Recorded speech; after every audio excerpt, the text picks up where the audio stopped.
Nikon on the top. That's connected down here to an HD Elgato 60, HD 60. And from there, I'll be streaming that out to Facebook.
Here today, I remind you of the serious nature of the relationship you are about to enter.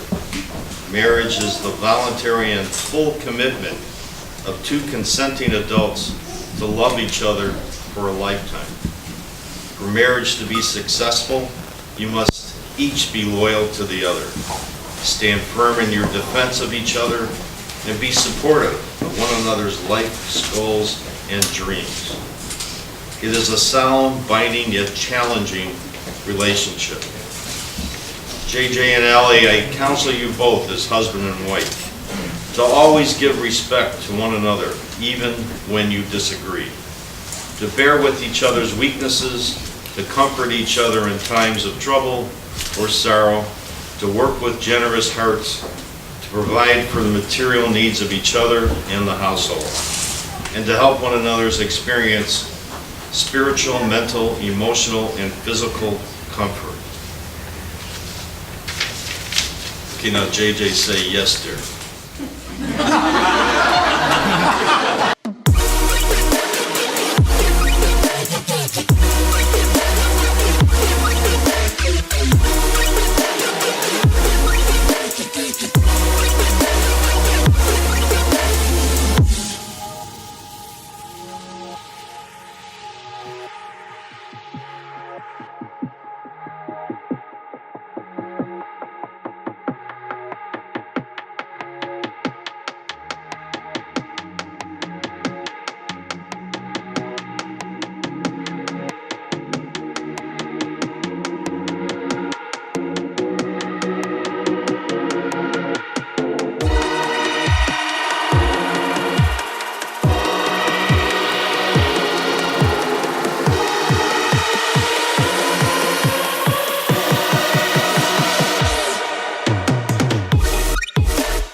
All right, just finished, well, leaving the wedding now,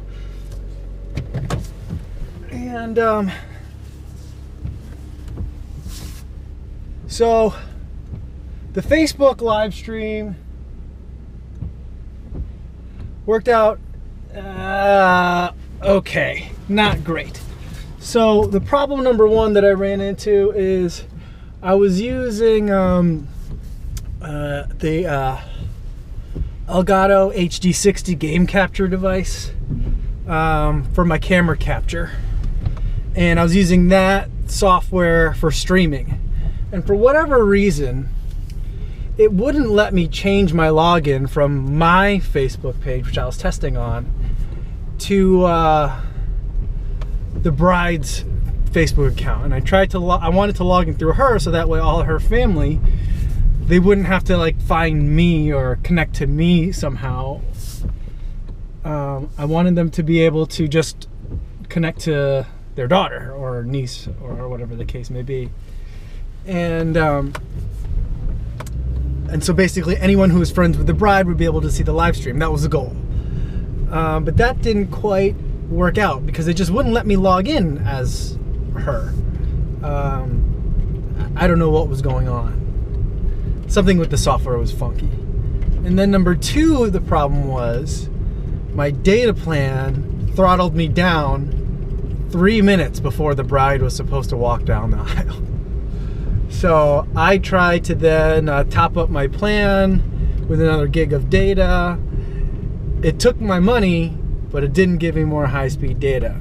So basically, by the time I get home today, I might have another gig of high-speed data. So I don't know if it worked or not, because the software said I was streaming, but then I couldn't see it. I streamed it to my Kofuzi Facebook page. I couldn't see it on there, and then so I don't know if it's streamed to the bride's Facebook page or not. I already logged out of her account, so I can't see it. But anyway, what I did before I logged out was, after the wedding, I rushed over to a Starbucks that's nearby, and I recorded the footage as well as streamed it. So I uploaded the video. It was like 13 minutes long, 14 minutes long. They had a judge marry them. And so it was a non-religious ceremony. Very short, very sweet. Cute, very young couple. Friends are all very young. It was, maybe I'm just getting old. It was kind of weird for me to see a young wedding like that. Because when I go to a wedding, it's for my friends, and they're in their mid to late 30s. So it's a little bit different. Overall, that's the first wedding I've ever shot. Not that I really shot the wedding, but that's the first wedding where I was there, not as a guest, but there to perform a vendor type function. And I think we can firmly say that I do not want to be a wedding videographer. I do not want to be a wedding photographer. I think that I would get jaded very quickly. I think that I would dislike the work very quickly. Kudos to all of you out there who are wedding videographers or wedding photographers. I think I could be a wedding videographer, but I certainly wouldn't want to be a wedding photographer. But the reason why I'd want to be a wedding videographer is just because you get a lot of opportunities to shoot dramatic and emotional footage regularly. And so I think that would be fun to play with. You get a lot of opportunities to experiment. So that would be interesting. But I get a lot of opportunities to experiment with my vlogs, so I don't really need it for that. But it is interesting. But yeah, so I was worried because I didn't think that the live stream worked.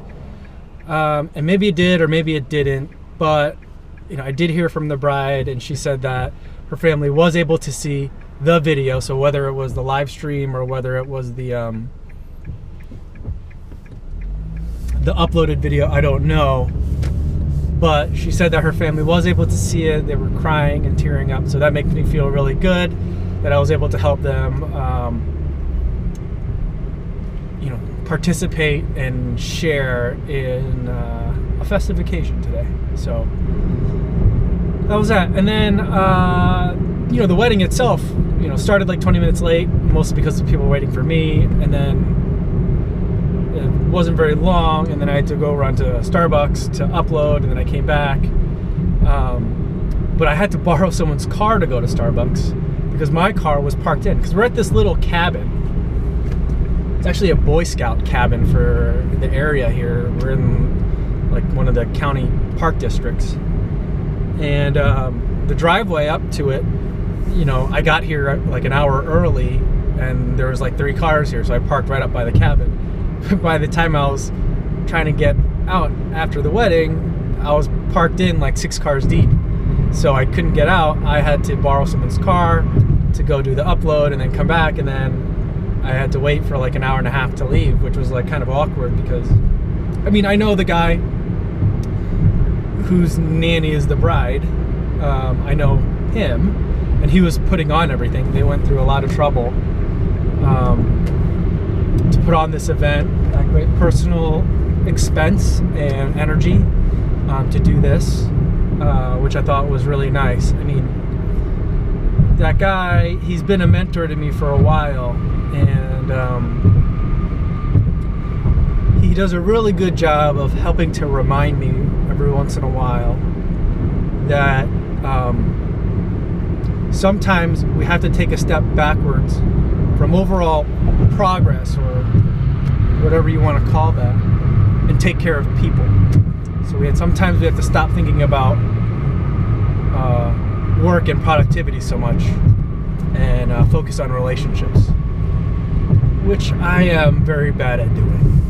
And so he's a really good role model to me, and it was, I think, good for me to come to this event.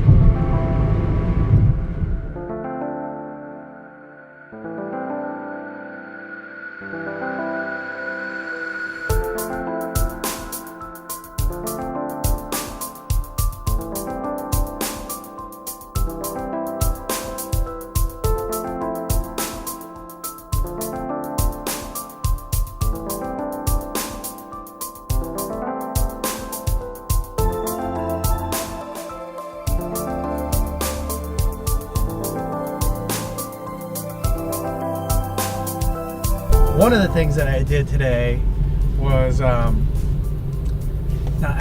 mentioned before that my offices used to be out in that area where the wedding was. And I got there a little bit early, and so I had time to grab a bite to eat. The Mr. Submarines in the suburbs are very different than the Mr. Submarines in the city. The Mr. Submarines in the suburbs have deep fryer food, where most of the ones in the city have just the sandwiches and sometimes some soup, and it's always RC Cola. But anyway, going to the deep fryer, so I went into the Mr. Submarine and I got 3 things from the deep fryer. I got a pizza puff, I got French fries, and then I got jalapeno poppers. 3 things. Well, I eat French fries a lot. I love French fries, but the other 2 are things that I don't normally get to eat.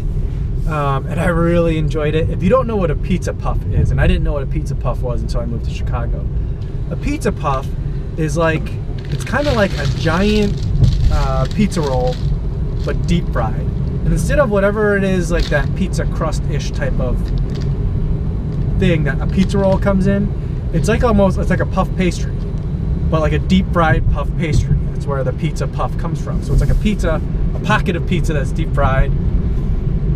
And you order it, they pull it from it goes like from the freezer to the deep fryer.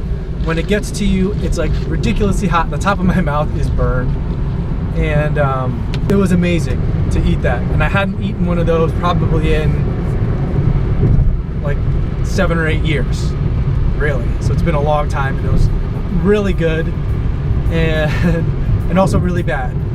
It's the kind of thing, it's a kind of meal where, as I was walking with my tray to go sit down, I felt heartburn already. I hadn't even eaten anything yet, and already I was feeling heartburn.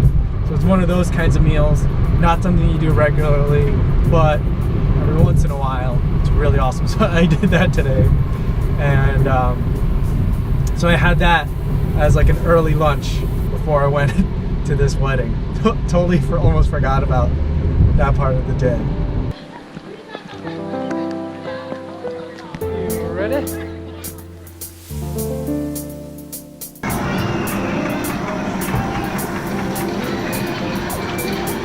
Ready?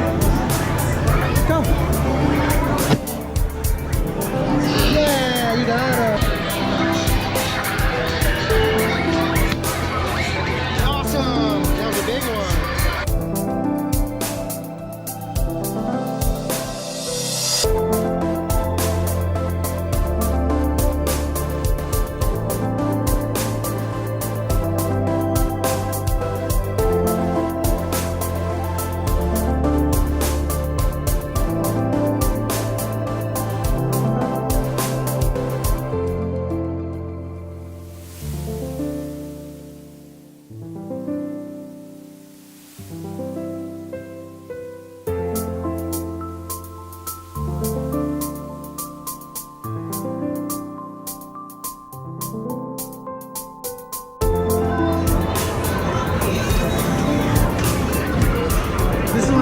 favorite games.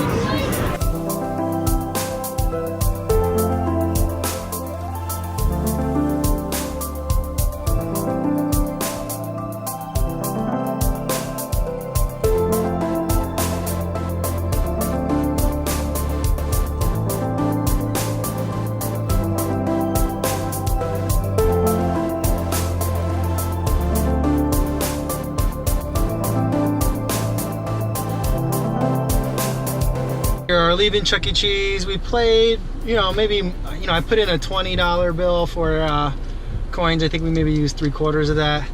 Now we're gonna leave. It was super, I've never been to Chuck E. Cheese on a Saturday night before. And it was super busy in there. Yeah, there was a line to get in.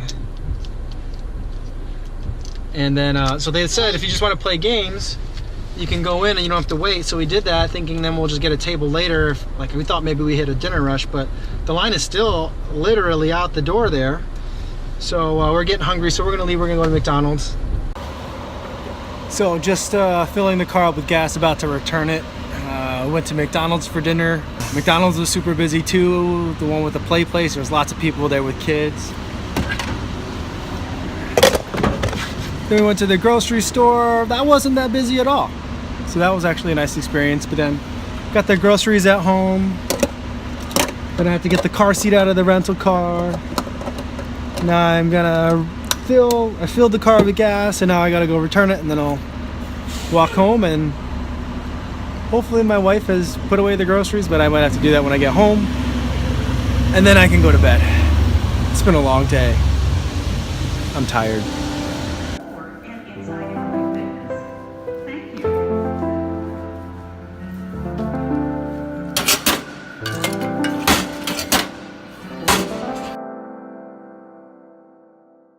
Yo, what's going on?